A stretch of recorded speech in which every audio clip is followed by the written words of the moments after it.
Let me see.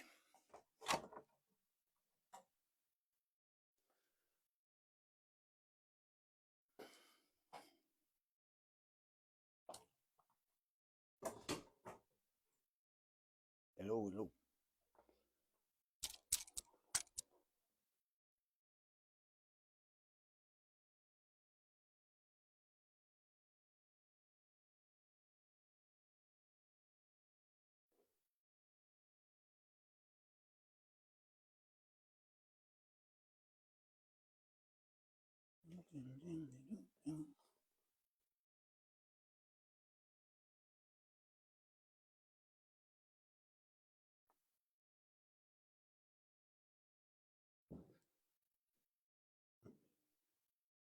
Hello.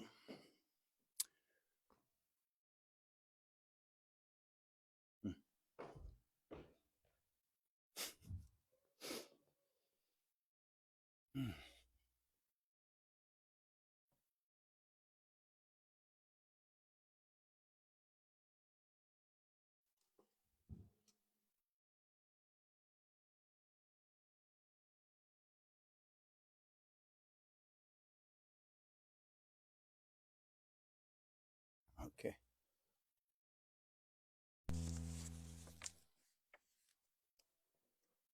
All right. Me and Brittany were talking this week, and I said, "Baby, my bold face lying when I get up and say that?" She said, "Yes." You cringe every time I say it. And I said, "Oh, but here's what I'm saying." She said, "I know what you're saying, but," I said, "Well, the reason I'm asking because I want to clear that up." Okay.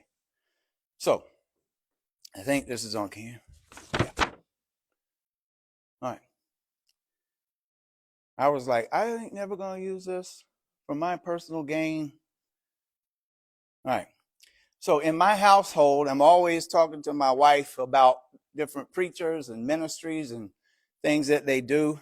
And I'm sickened by how people talk about money and then they receive the money from the people and then they buy houses and boats, stock market stuff, businesses, real estate, and they just get filthy rich. And so in my mind, that's what I'm saying. Now, on the practical side of things, actually how the Bible works is Paul said that like an ox who's treading out a field of corn, you don't put a muzzle on him so he can eat while he's treading. And that's how a pastor works. Is you guys, when you give me your money, it took labor for you to get your money. It takes labor for me to get this word for you. And we're exchanging labor in here. So there's a percentage of this that comes to me as the pastor. I'm not saying that I don't get any of this money. I'm saying I'm not out to make myself rich. This thing that the people have out there, I don't have that. So I want to be straightforward and clear. I do get a percentage of this as the pastor who makes money. I have a 4-person family. We live,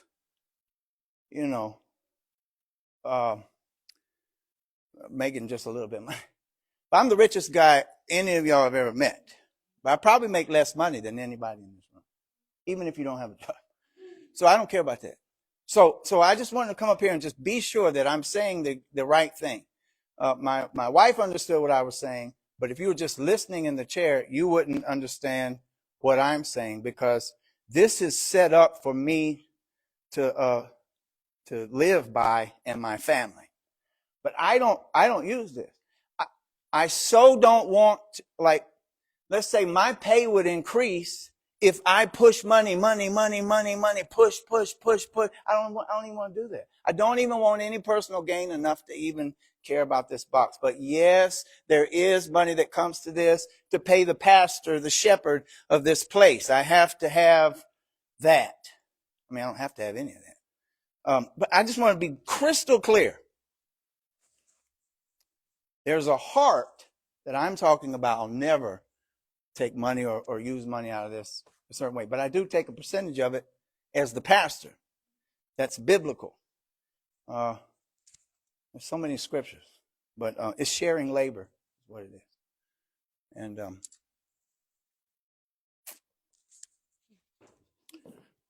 right, I hope I'm clear.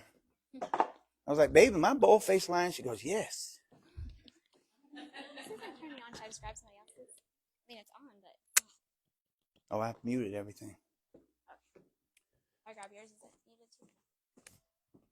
It's probably muted, yeah. Just go mute it. Can you unmute me? What number, what microphone do you have? Mine. Number 6. Hot up in here. It's stuffy. Thank you. Have some air. Yeah. Like a fan if everybody's too hot.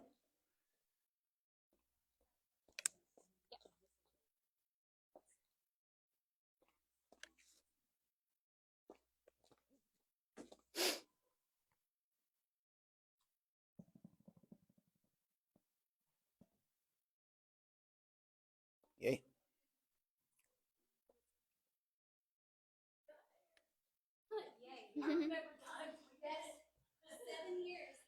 There was a time when I had to go rent something from Home Depot, put it in the back of the room, big old square thing that was blowing. It was hot in here. We had like old time Pentecostal church sweating. That's fine. Because there's brand new things out there now.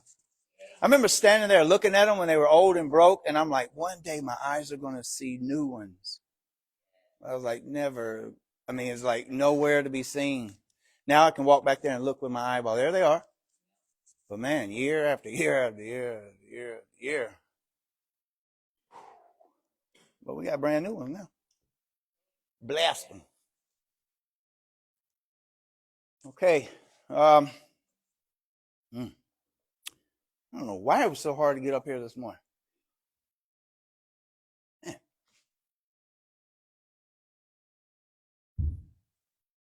Make it official.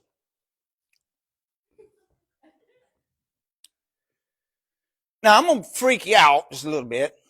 If I hadn't already told you to spraying stuff in the sky on your head.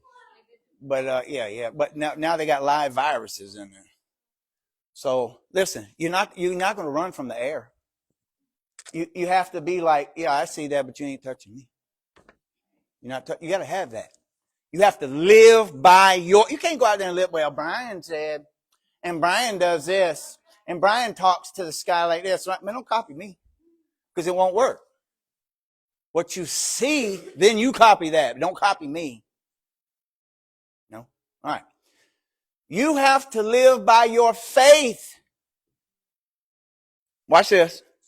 Your problem is nothing that's happening to you in your life. Your problem is not your life. Your problem is your reaction to your life. Nothing that happens to you can kill you, hurt you. No weapon formed against you. You can almost trace every single one of your problems back to the moment you reacted to whatever it was. So I'm going to talk to you today about how to fix that. That might be one of my major things that I would like to have fixed the most about me. Is I have a pre-reaction when I think something. The ball is about to bounce that way. I'll go ahead and get in position for that. Well, that ball might even bounce that way. So I'm already reacting before I even know which way it's going to hit the ground and go. And a lot of times you can be so wrong in doing that you done moved on in life. You got all these problems. You didn't realize it was right there where you reacted to the thing is where you all went into the ditch. There's a guy now I want you to know this is not a book. This is 66 books stapled together. They're not all written at the same time. This guy wrote this guy wrote that guy wrote that guy wrote a couple of these, he wrote a couple of those. And then over time, they all got put together in one cover, stapled together. In here is one little book called Habakkuk. It's a prophet. And I like what God did because he asked God a question. God said, go grab the pen. You're going to write this down for everybody who's ever going to wonder about this question. So you got Habakkuk. He's a prophet to his city, his people. You can imagine he goes out and he looks over the city and he starts asking God. Nothing in there is fair. They're all evil now. They don't even talk to you. Your temple is abandoned. They're outside worshiping crawling things. They have statues to little crawling things in God's temple, just worshiping that. God would show a prophet that, look, my priests have their back to me, worshiping the sun. Put that picture up there. Maybe this is what it looks like when he's looking over Jerusalem and he's weeping, saying, God, what are you going to do about this evil? Your people, they don't care anything about you. Their scales that they have aren't right. They're conning people. The judges don't even do what's right. You can pay a judge to give you whatever verdict you want. He's just sitting there just looking and just asking God over the city, what are you going to do about this? This doesn't reflect you. When are you going to step in and do something? You ever looked at the world and wonder, what the heck, man? When are you going to do something? That's why a lot of people try to blame God. Be like, oh, yeah, well, God allowed all this stuff. God don't allow all that stuff. That's not the answer. So if you've ever looked at evil in this world and you wonder how God's going to deal with evil, guess what he gives the prophet answer? It knocks him off his feet. Give me the next one. Watch what happens. This is what God shows him. All right, here's how I'm going to take care of the evil. Here's how I'm going to take care of that evil. I'm going to bring in a bigger evil, a Babylonian army who's ruthless and more evil, and they're going to come in and destroy. And he's like, what? Why would you take something more evil to put out something less evil? I don't get that. That was God's answer. Oh, I'm going to take care of it. I'm going to take care of it like this. Boop. So now, that's Babylonian just coming in. You know what they did to that city? Horrible stuff. They surrounded it and made people starve to death until the women were cooking their babies. There's one story about a woman, and it says this, out of the goodness of her heart, she cooked her baby for her and her, I guess, friends. Because they made an agreement. We're going to eat my baby, and then after my baby, we'll eat your baby. They said, the second lady said, I ain't doing it now. And that lady was mad. That's God surrounding that city, squeezing them out with torture. 18 months, I think it was, they stayed in the city walls with nothing until it stunk like death. Until it was just beyond suffering. And then the Babylonians come in and they take them off to captivity.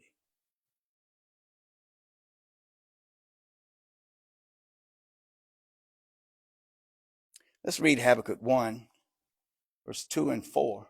Verse 2 through 4. Read that, baby. O Lord, how long shall I cry, and thou wilt not hear? Even cry out unto you of violence, and thou wilt not save. Can I have a different thing, please? Thank you. I'm going to keep reading or read? I don't want to hear that, King James.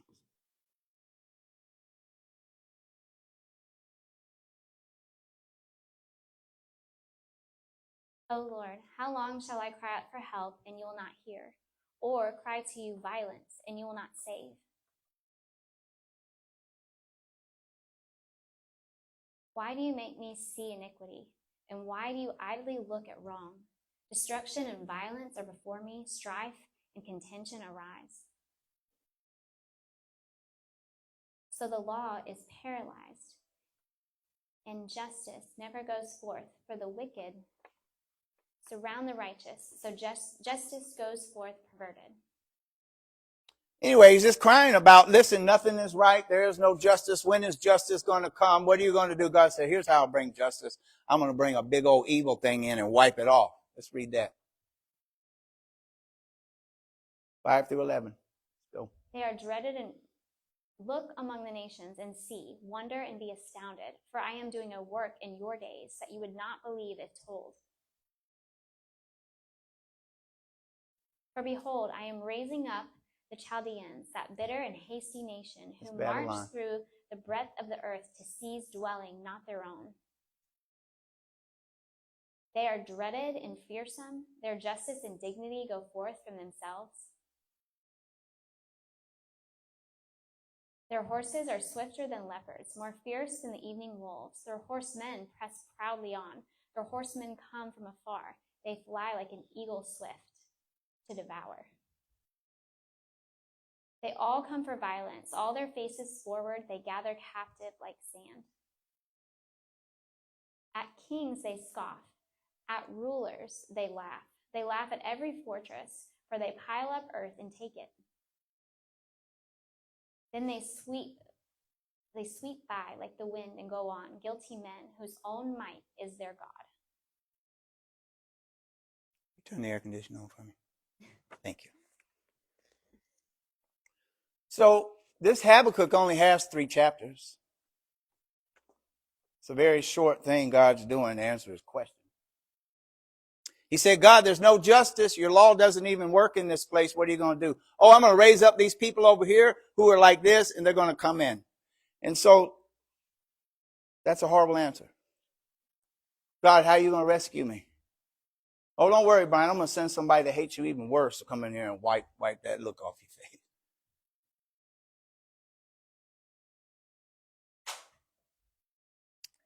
Let's go to God's answer in the next verse. The next chapter, chapter 2. This is where you get the most famous saying in all the Bible, is when God is answering a question of, what are you going to do about evil? God said, I'm going to take a bigger evil and wipe it off. He said, that don't sound like you, God. So here's what God said. He said he waited for the answer. You ever ask God something, but you don't wait for the answer? Watch what happens. Go. And the Lord answered me, write the vision, make it plain on tablets, so he may run who reads it. For still the vision awaits its appointed time. It hastens to the end, it will not lie. If it seems slow, wait for it. It will surely come. It will not delay. So how would your reaction want to be? You wouldn't want to be just... Go. Behold, his soul is puffed up. It is not upright within him, but the righteous shall live by faith. Stop. That's the first time you get that.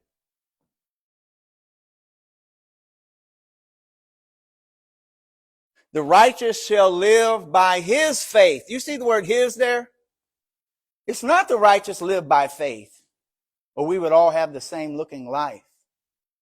You live by your faith, and you live by your faith, and you live by your faith, and you live by your faith, and you live by your faith, and you live by your faith, and you live by yours and yours and yours, and all of you have personalized faith that you live by. God said that's the answer.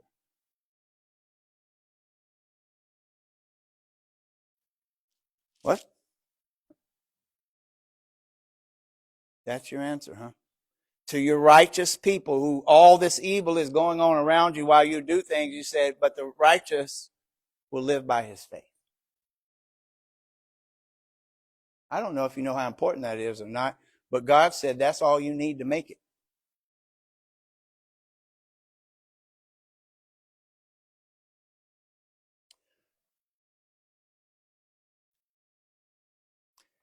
Jump to chapter 3. We're going to leave Habakkuk here.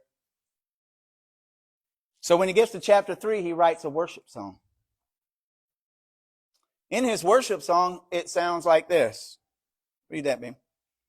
I hear, and my body trembles. My lips quiver at the sound. Rottenness enters into my bones. My legs tremble beneath me. Yet I will quietly wait for the day of trouble to come upon people who invade us. Wow. Though the fig tree should not blossom, nor fruit be on the vines, the produce of the olive fail, and the fields yield no food, and the flock be cut off from the fold, and there be no herd in the stalls. Yet I will rejoice in the Lord. I will take joy in the God of my salvation. God, the Lord, is my strength. He makes my feet like the deer's. He makes me tread on my high places, to the choir master with stringed instruments. Yeah, I don't know why they put that. Listen, God's answer right here is so cool. I'm about to give it to you, and I'm going to take a picture of this and blow it up on my wall, and I hope you do the same thing. Let me show you how cool God is. Here's the answer. So, God, how are you going to take care of evil? I'm going to make more evil come and wipe this evil off, but let me tell you what to do. Don't worry. Even though the trees ain't going to work and the field's not going to work and everything's falling apart and they're spraying stuff on your head and it's all in your food and you eat aluminum and babies are being born with makeup chemicals in their body. You know that? Babies are being born with microplastics in their body. Just read off the list. When all hell's breaking loose and the whole world don't work and you can't even get nutrients out of your food anymore and everything's falling apart, what will you do? I will rejoice in the Lord, for he has given me feet like a deer. Huh? What does that mean? Give me the next picture. It's a video, actually. Let me show you what that looks like. That word deer right there means hind, H-I-N-D-S, hind's feet. Look at that. I want you to see these kind of feet right here. They're very particular. They're called cloven feet. Like the cloven, they got two, and they move separately. And look, he said, God has given me hinds feet like a deer to tread on the high places. Have you ever seen one of those deer that walk on the side of a mountain? It looks like this whole mountain is just like uninhabitable, and you zoom in and you see like these goats and deers playing on the side of the mountain. Way up high, just up there, just running around with their tails wagging around because they got these. Go to the next one.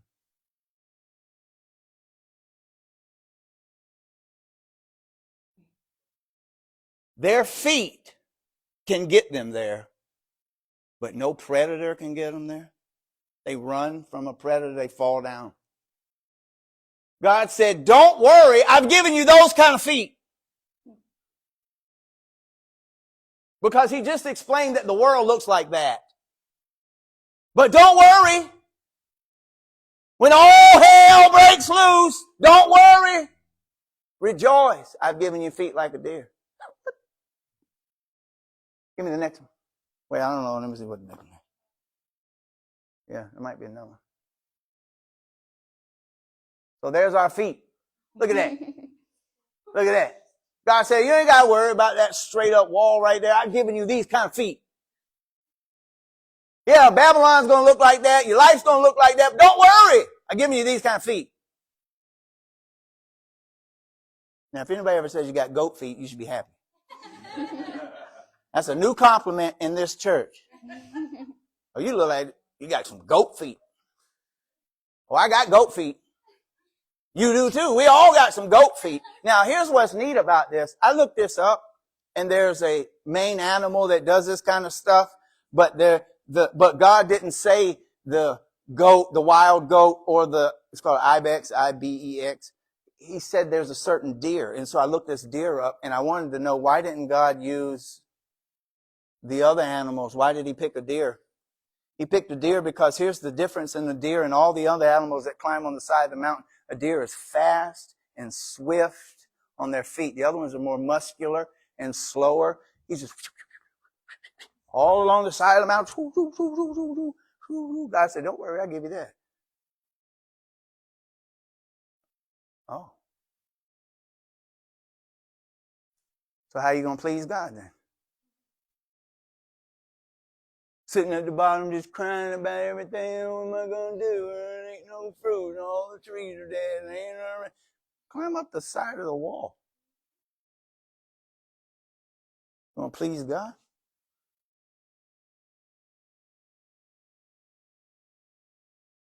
So walking by faith, living by faith. And the thing I want to talk to you about now, you see how he's walking up the thing right there, right? This is how we live by faith. But the reason you're having a problem living by faith is because faith comes out of your heart. Let me have the next one. In our life, what we do is we're trying to walk for God, but we have picked up every rock somebody has thrown at us. Brian, you're a devil. Pick that rock up you just hit me with, and I'll carry it. Brian, you're this and that. Brian, your parents reject you and this, and I'll just take that rock and we just walk through life carrying all this weight. But we're supposed to be like a deer with our deer feet just woo-hoo-hoo, on the side of impossibility, just wah-wah-wah, showing off, having a good time playing. But we're filled up with all these rocks. Taking every rock that was thrown at us because this hurt me so bad. It must mean I should hold on to it. I don't care what kind of feet you got. You keep loading yourself up with all this stuff like this. People hurt you. Life hurts you. Sometimes the trees don't work. Sometimes the field doesn't produce food. Sometimes you have these problems. You don't just pick up that weight and take it with you. It's how you react. We react to things by not taking them. Leave that there. It's in your heart. That's the reason we can't live by faith. Give me Proverbs 4:23. Keep your heart with all vigilance, for from it flows the spring of life. Give me 27:19. As in water The water reflects your face like a mirror. So the heart of man reflects the man. Now give me that next slide. Here's what happens to your heart when you keep picking up all those rocks, you keep picking up all those failures, you keep picking up all those problems. You're not going to be able to do what God said you have the ability to do. So here's your heart being crushed by those rocks. How is your life going to come out of that? You keep picking up all these rocks people are throwing at you and just crushing your heart. And God said, live by faith. What kind of faith am I going to live by? That kind of faith is worry. That kind of faith is anxiety. That kind of faith right there, your heart just being crushed by all these rocks because you keep taking them in. And you think you're going to climb the side of, you ain't climbing nothing. God said you have a secret power. It's called living by your faith. And that faith is like having hinds feet that just walks all over the side. But we have a heart that's full of rocks and crushed. And we're told to live for God. Yeah, Proverbs 12:25. Anxiety in a man's heart weighs him down, but a good word makes him glad. You ever get a heaviness on you? It comes from worry, anxiety. It's heaviness that you're picking up. It's you're reacting to something that causes you anxiety. Not the thing.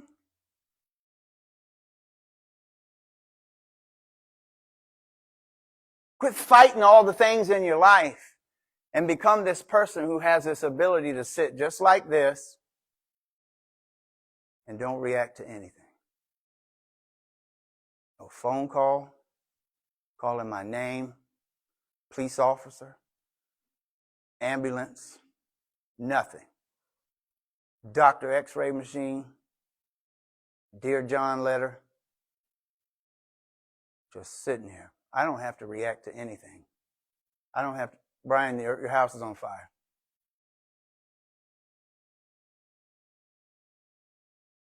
Brian, the worst news ever. Remember somebody came in and said, Brian, your son's down the road in a car accident.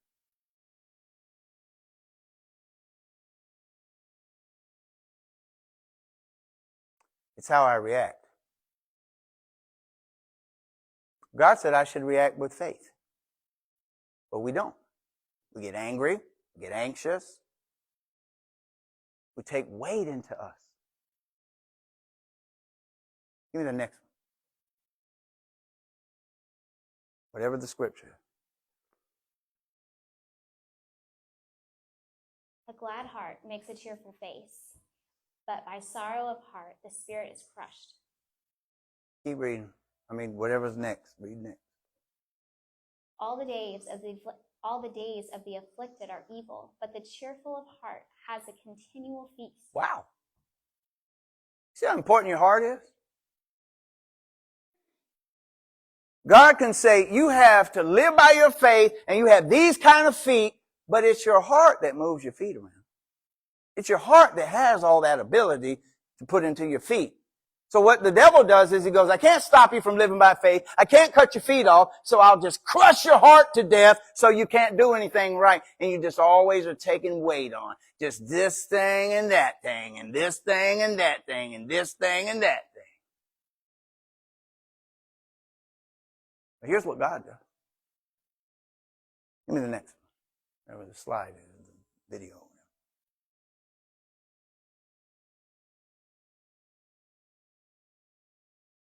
Dun, da, da, da. God gives you a brand new heart.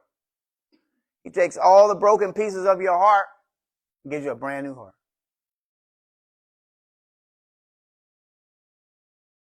So now give me the next one. So here's what you can do.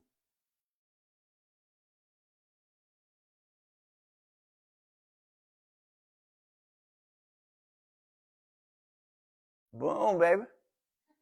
I tried to put those hind feet on there. It wouldn't let me. Can you see that? The ability is back. The ability is back. Above all else, guard your heart because out of it flows the issues of life. No, I just keep getting mad at that person for doing this and this thing for doing that and that thing for tearing up. Quit fighting life like that. It's your reaction to everything. In your heart. So start letting that stuff go. Start with your mouth letting things go on purpose. You would do good to sit down with a piece of paper if you've never done this. You don't have to do this more than once. One time. Just sit there with a piece of paper. And don't even have anything in your mind. Just first name comes to your mind. Write it down. Look at it. Release. Anything. Anything. You might not even know what's there. Might be nothing there. But you might write one down. You didn't think anything was there and something was there. You don't even know. You're just purposely going through, am I carrying any weight with any of these people's names or anything? And I'll just let it all go. Because my first reaction was to take the rock. I'm dropping that rock down. I'm dropping that. I'm dropping this. I'm dropping this. And before you know it, now you're light as a feather. Why, I just look like a deer just running on the side of the cliff.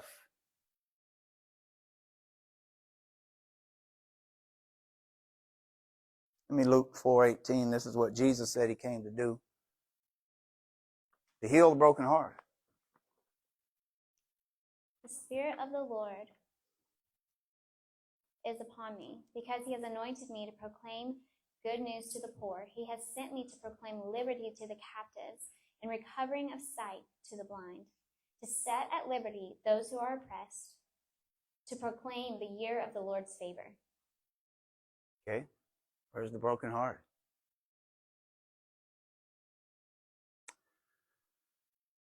Ay, ay, ay.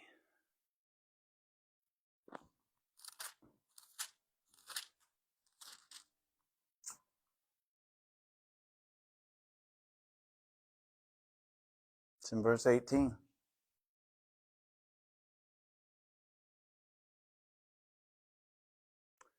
anybody know Jesus came to heal the broken heart?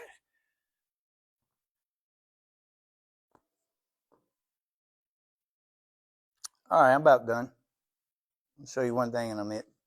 Yeah, Proverbs 17:22, if you hadn't already given me that.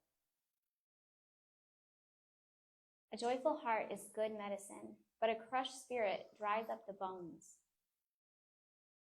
Yeah, we had that. All right, here's how I'm going to end it. I'm going to end it by giving you a proof. What I'm talking about is that you don't have to have your life being fixed. You don't have to have the outside being fixed. You don't have to have your environment being fixed, because that's what we think the fix is. Your fix is how you react to it. So God say, here's how you react to it, with your hinds feet.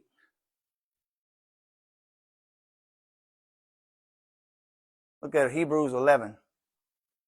This whole chapter in the Bible is about people who live by their faith. Their faith. Not faith, their faith. What faith do you have? Whatever faith you have, that's what you live by. There's different levels in here of blessing, and it comes by the faith that you live by. The just shall live by his faith, her faith. So let me just give you this example of somebody who lived by their faith, and then I'm done, because this message was almost impossible to get out. By faith, Abel offered unto God a more excellent sacrifice than Cain, by which he obtained witness that he was righteous, God testifying of his gifts, and by it he being dead, yet speaketh. Stop. So where's Abel at right now? Dead. I mean, he died like almost immediately. We're still talking about him. I'm talking about him right now. You're listening to it. Why? Because of his faith. He lived by faith. He didn't even have the law of God. He lived by faith.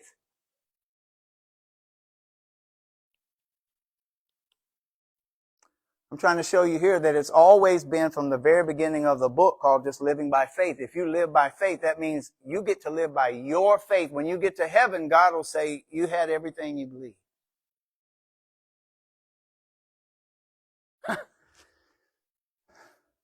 Some of you are going to feel foolish. When God said, I didn't hold anything back from you, you got everything that you believed. You believed me that I use doctors. He does. And people who have that faith live by that faith. And whatever my faith is, that's what I live by.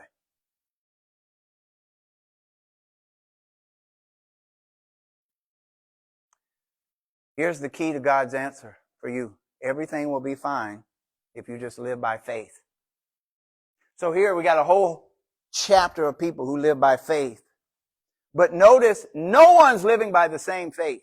It's not everybody had 1, 2, and 3, and second commandment, third commandment, and this is living by faith. It was each individual person's faith.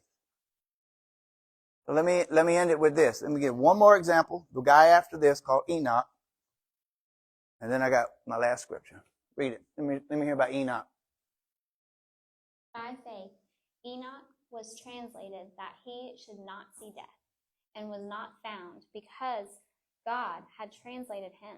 For before his translation, he had this testimony, that he pleased God. Wow. So verse 6 tells you how faith pleases God. Then take the piano, babe. Watch this. Here's the key. I need you to hear it one more time. But without faith, it is impossible to please him. For he that comes to God must believe that he is, and that he is a rewarder of them that diligently seek him. So here's the formula. Here's the formula. Did I give you, and you played all the videos. They're all, okay, good. So here's the end of the sermon. Life is not your problem. It's you living by faith. That's going to be your thing. But you live by your faith, not my faith, not your neighbor's faith. The faith you want to find is the faith that God gives you. And our faith is this. One, that you have to believe that God is. So Enoch and Abel, they had faith that pleased God. They believed in God. And the reason I say that, you act like that's a big deal, but here's how I can tell you that you don't believe in God the way you should believe in God, because you leave God at church. You don't think about God 24/7, listening to everything you're saying, watching you, looking at you, thinking about you, you thinking about Him. You're living in such mingleness that every day, as soon as I wake up, I am with God right then. Morning. Say something about this or that. Just talking.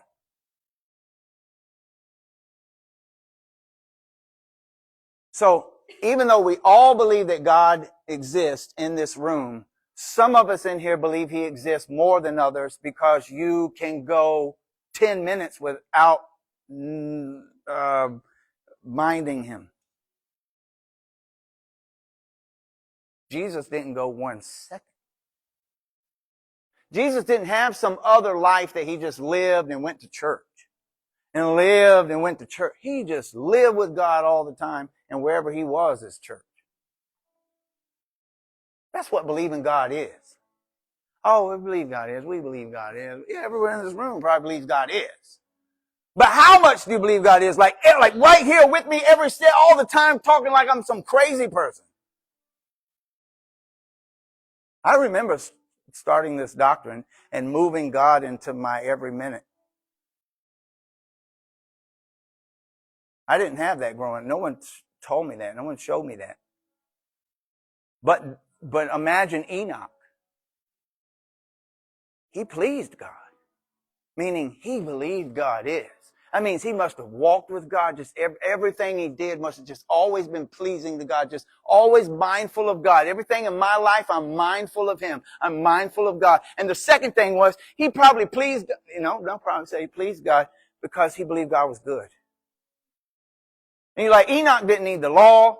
He didn't need Jesus dying on the cross. God said, faith for Enoch pleasing me was the same formula that we have. You must believe that God is.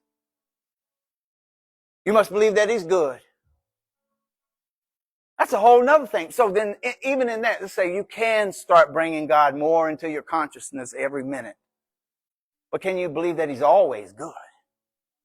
You have to believe now that this God that's with me all the time is only good.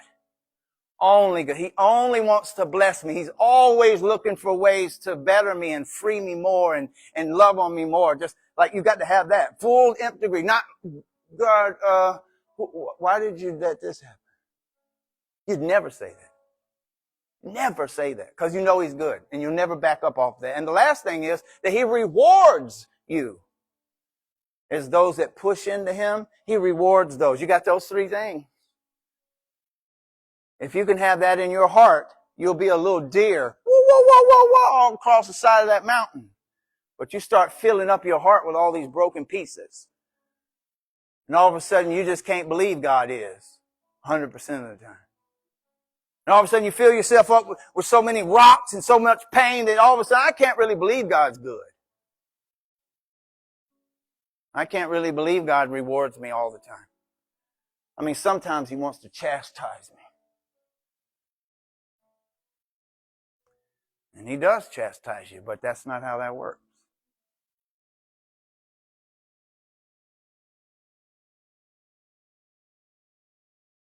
God said, go grab a piece of paper and write this down because there's going to be a lot of people need to hear this answer. Here's my answer for evil, Habakkuk. I'm going to use all the evil in the world against itself until it rids itself. I'm going to have them fight each other until they disappear. You're like, wow. But don't you worry.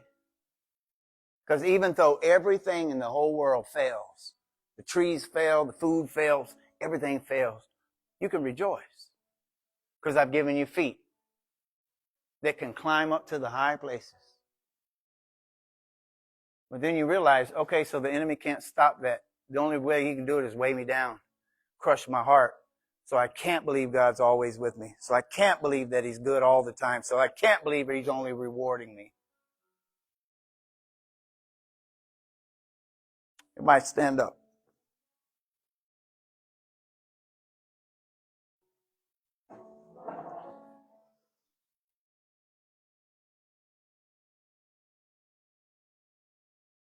If your mother or your father have hurt you in any way whatsoever, known or unknown to you, you don't even have to know if this is true or not. Right now, by faith, we're going to clean out our hearts from any weight. I want you to take the weight of whatever whatever it is, grab it right here and just throw it down on the floor. Do it. Be weird right now. Just do like this and throw it down on the floor.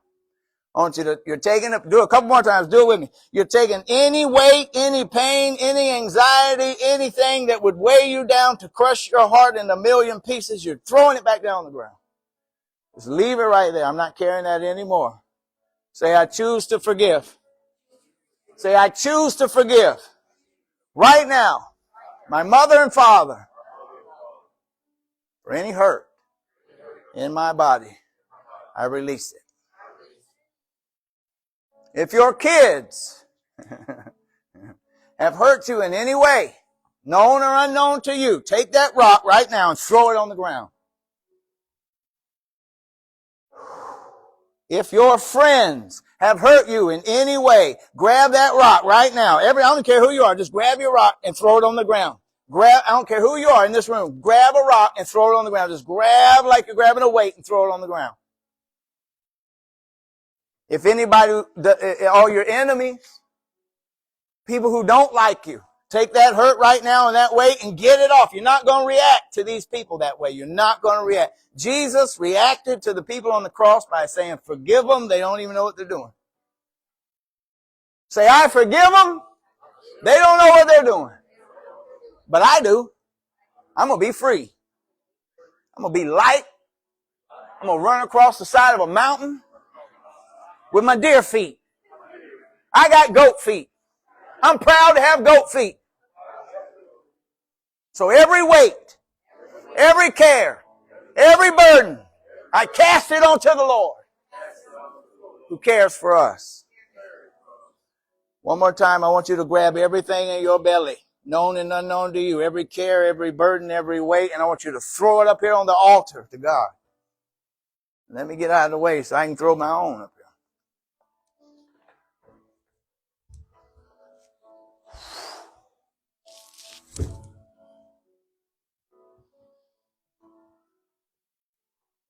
Now what I want you to do, I want you to start guarding your heart. Young people, guard your heart. Guard your heart. Out of it flows every word you say, every thought, everything comes out of your heart. So stop reacting and causing that's the source of your burdens. Here's how you react. You don't. You just sit there without reacting and then respond in faith. Respond in faith. The just live by their faith. You're going to leave here, somebody's going to say something bad about you.